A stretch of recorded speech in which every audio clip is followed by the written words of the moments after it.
Première épître aux Corinthiens, chapitre 5 et le verset 12 et 13.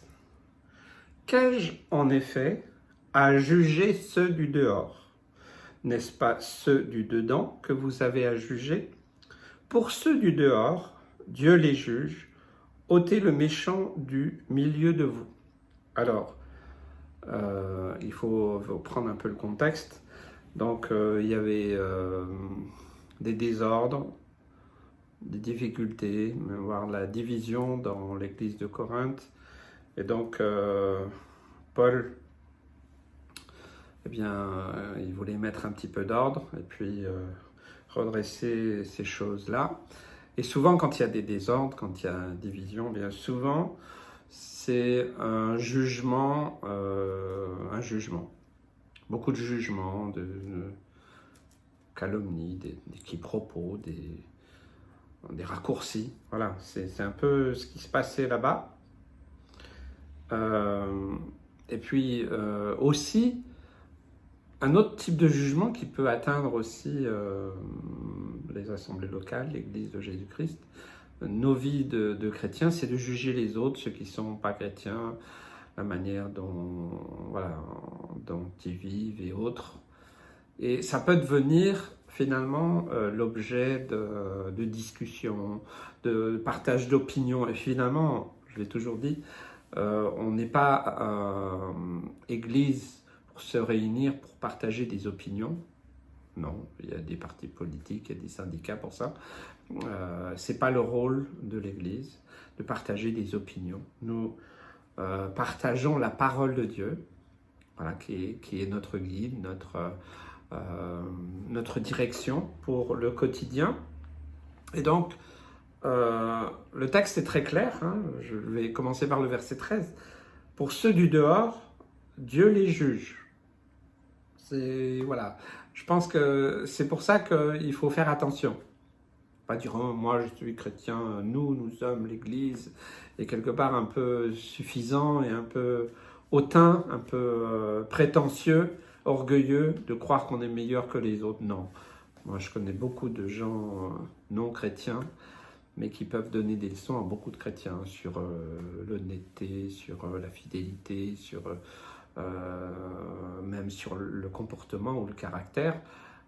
Voilà. Mais on sait bien que c'est pas ça qui sauve. C'est pas les œuvres et c'est pas la façon dont on est. Mais clairement, pour ceux qui sont en dehors de l'Église, nous devons prier. J'aime pas trop, oui, c'est pas un devoir, mais c'est le cœur de Jésus, c'est d'aimer ces gens, d'avoir beaucoup d'amour, de compassion, de prier, d'intercéder pour qu'ils soient sauvés, que le Seigneur les bénisse, qu'on puisse être un témoin vivant pour ceux et celles qui sont là et non pas passer notre temps à juger, à condamner, à exclure, voilà. Je pense que les religions ont fait ça pendant des siècles, on voit ce que ça a donné, des guerres de religion, des oppositions les uns contre les autres. Donc c'est pas notre rôle. Donc ça doit être clair. Et donc c'est pas dans l'assemblée locale qu'on doit partager des opinions sur le monde.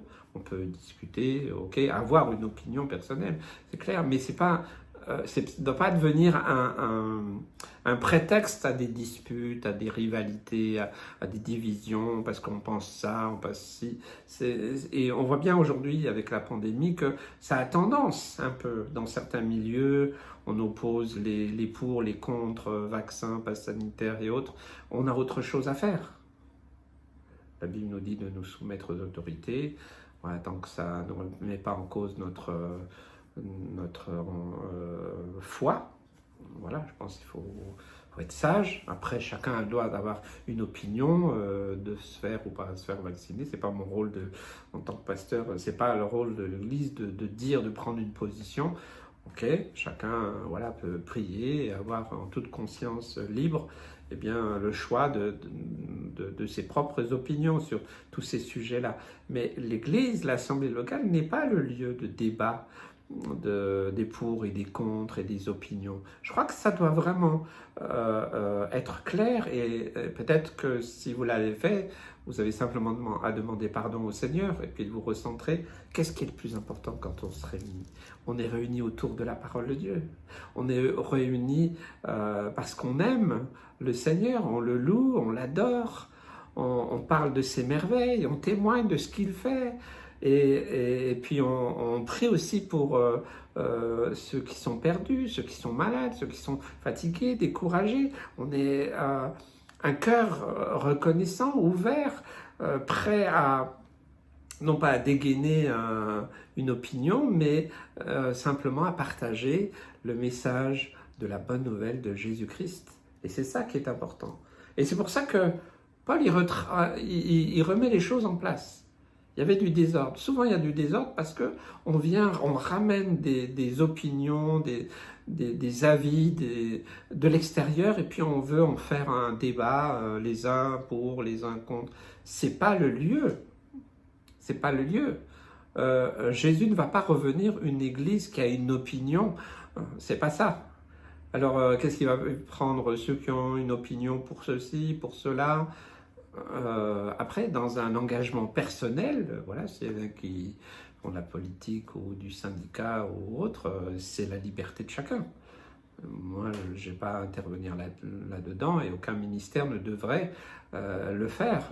Voilà, ce n'est pas nous qui donnons des consignes de vote ou autre. Non, chacun en âme et conscience, eh bien, voilà, est capable de prier, de demander au Seigneur, eh bien, sa pensée. Et vous voyez, dans ce cas-là, il n'y a pas de souci. Quand on est ensemble, on n'est pas là pour parler des opinions. On peut voir le monde tel qu'il est, et non pas de le condamner, de juger, mais qu'est-ce que moi, en tant qu'enfant de Dieu, rempli de l'amour et de la compassion, qu'est-ce que je peux apporter à ce monde? Une opinion de plus? Une idée de plus? Non, il y en a assez de censeurs et autres. Non, donc voilà. Par contre, il dit une chose, la fin du verset 13 est un peu brutale. Hein. Ôtez le méchant du milieu de vous. Je crois que il y a deux attitudes. Voilà, j'ai parlé un peu on peut parler des opinions et tout ça, et ça peut créer des conflits, des pour, des contre, voilà, des oppositions, et je pense que ça, tout le monde est clair. Par contre, il peut y avoir aussi une attitude de certains qui est de volontairement amener tous ces débats-là pour créer des conflits, des oppositions. Toi, t'es pour, voilà, on devrait faire comme ceci. Moi, j'ai déjà entendu en tant que pasteur. Oui, on devrait avoir telle attitude et autre. Je ne dis pas que tout est mauvais, mais attention, si c'est une attitude volontaire qui a dans un but de diviser, d'opposer, de venir semer le trouble, la Bible est claire. Ôtez le méchant du milieu de vous. C'est pas facile, ça. Hein. Waouh! Et certainement, comme d'autres ministères dans le monde, on a tous fait des erreurs par rapport à ça, parce que c'est pas simple. On a affaire à des êtres humains, et puis aussi, il faut beaucoup de patience, beaucoup d'amour et de compassion. Mais il faut savoir discerner. Il faut savoir discerner. Est-ce que, en ayant la compagnie de certaines personnes qui ne font que critiquer, juger, calomnier, sans arrêt, pour tous les sujets, que ce soit extérieur mais aussi intérieur. Ah, le pasteur ne prêche pas ceci, il n'y a pas ceci, il n'y a pas cela, ah, c'est pas bien. Vous voyez, on n'en finit plus. On a autre chose à faire. Franchement, je vous assure que c'est pas agréable d'aller dans un endroit où il y a ce genre de choses, où il y a des rumeurs à la fin des réunions, les gens, ben, au lieu de voilà, le Seigneur m'a parlé ce matin, voilà, aujourd'hui, vraiment, voilà ce que je peux te partager, je fais un témoignage cette semaine, voilà ce qui est arrivé, voilà, est-ce que tu peux prier pour moi, est-ce qu'on peut prier ensemble? Voilà, des choses qu'on peut prier. Mais si c'est pour dire ceci, cela, commencer à déblatérer sur les uns les autres, quel est l'intérêt de se réunir? Aucun. Au mieux rester à la maison. Hein. Ou alors regarder un match, ou alors une séance politique ou autre. Ben voilà, là il y aura du débat, il y aura il y aura du répondant. Et c'est le but. Mais l'Assemblée locale n'a jamais été le but celui-là. Et donc, comme il y avait du désordre, comme il y avait la division, comme il y avait des oppositions, Paul, il retrace, il dit, voilà, pour tout ce qui est du dehors, là, arrêtez de juger, c'est Dieu qui juge. Et je pense qu'aujourd'hui, il nous faut rappeler cela en tant que ministère. Nous, on a une responsabilité, c'est de discerner si vraiment parmi nous, il y a des gens qui, volontairement, ne font que ça, ne font que critiquer, juger. Il y a plein d'exemples, je pourrais en citer, vous savez. Des fois, on accuse les ministères d'avoir du contrôle, de la manipulation. Tout est question de perspective. Personnellement, quand quelqu'un ne vient pas à une réunion, je ne l'appelle pas le lendemain. Bon, alors pourquoi tu n'es pas venu? Ça ne me viendrait même pas à l'idée. Par contre, s'il ne vient pas 2-3 fois, bah, je vais l'appeler ou aller la voir, cette personne, pour comment tu vas? Qu'est-ce qui se passe? Ou ça va, tout va bien? Bon, en ce moment, ça c'est l'amour fraternel, c'est pas du contrôle. Vous voyez, tout est interprétable. Faisons attention. Quand on est dans la parole de Dieu, on prend soin les uns des autres, et autant le pasteur que les autres d'ailleurs, hein, tous les ministères. Donc, nous devons discerner réellement s'il y a une source vraiment de méchanceté, qui a un but de détruire. Et en tant que ministère, et même en tant que frères et sœurs, nous devons protéger ce que Dieu fait. Nous devons le protéger par rapport aux nouvelles âmes. Imaginez une division dans une assemblée où il y a plein de nouveaux. Et eux, ils voient ça, ils entendent ça, ils ne comprennent pas. Ils ont été saisis par l'amour de Dieu et ils entendent tous ces genres de choses. C'est des gens qui risquent de tout abandonner et de ne plus jamais y revenir. Donc nous portons une responsabilité. Et notre responsabilité, c'est de discerner, pas de juger, de discerner, de juger. Et de juger intérieurement, déjà pour nous-mêmes. Est-ce que moi, je participe à ça? Combien de fois je me remets, vous savez, toujours en question? C'est pas facile quand on est dans le ministère. Mais en tant que chrétien aussi, on doit aussi avoir cette... Bon, est-ce que moi j'ai participé d'une manière ou d'une autre? Des fois on est maladroit, des fois on dit quelque chose qu'on ne voudrait pas dire, ou c'est parti trop vite, ou un texto trop rapide, ou un mail. Moi je ne suis pas parfait, hein. Je me tiens vraiment devant vous en toute humilité, en toute simplicité. J'ai fait des erreurs. J'espère en faire le moins possible dans l'avenir, mais j'en ai fait des erreurs. Je ne me justifie pas. Voilà, j'ai mis ça devant le Seigneur. Voilà, j'ai réglé ces choses-là. Et du coup, j'ai toujours, toutes ces années de ministère, j'ai toujours, Seigneur, est-ce que vraiment, voilà, je suis dans ta volonté, guide-moi. C'est pas facile, régler des conflits, régler des tensions, c'est pas simple. On va le faire peut-être des fois de la bonne manière, puis d'autres fois on attend, puis il fallait pas attendre. Des fois on est trop rapide, et puis en fait il fallait de la patience. Vous voyez, là il faut du discernement. Il faut du discernement. Et bon, Paul, si vous relisez tout le chapitre 5, il donne quand même plusieurs points très clairs, pardon, hein, très clairs, hein, pas avoir de relation avec telle ou telle personne. Voilà, donc du coup, on doit discerner dans l'assemblée voilà, ce qui est méchant. Mais surtout, hein, à partir du verset 9, bah, finalement, si clairement il y a des impudiques, cupides, ravisseurs, idolâtres, voilà, pas avoir de relation avec quelqu'un qui se dit frère ou sœur, est impudique, cupide, idolâtre, outrageux, ivrogne, ravisseur. Ça va loin, hein, dans le sens que ce ne seraient pas des personnes qui seraient dans une démarche pour que le Seigneur les aide et on prie pour eux, tout ça, ils sont dans une démarche, voilà, ils sont en lutte et c'est le rôle de l'Assemblée et de les aider, de les accompagner, de les fortifier, voilà. Mais que des personnes volontairement fassent toutes sortes de ces choses volontairement et que finalement ils veulent emmener ça et convaincre d'autres. Vous savez que souvent quand des gens, quand ils sont dans un certain péché, on va dire excuser ou justifier leur propre péché, ils veulent entraîner d'autres. Et c'est dans le monde, c'est comme ça, mais ça peut aussi arriver aussi dans des assemblées locales. C'est pour ça qu'il nous faut du discernement, de l'amour, de la grâce, de la compassion, de la miséricorde, de l'écoute, de la patience, de la persévérance, mais aussi, et surtout, je dirais, du discernement.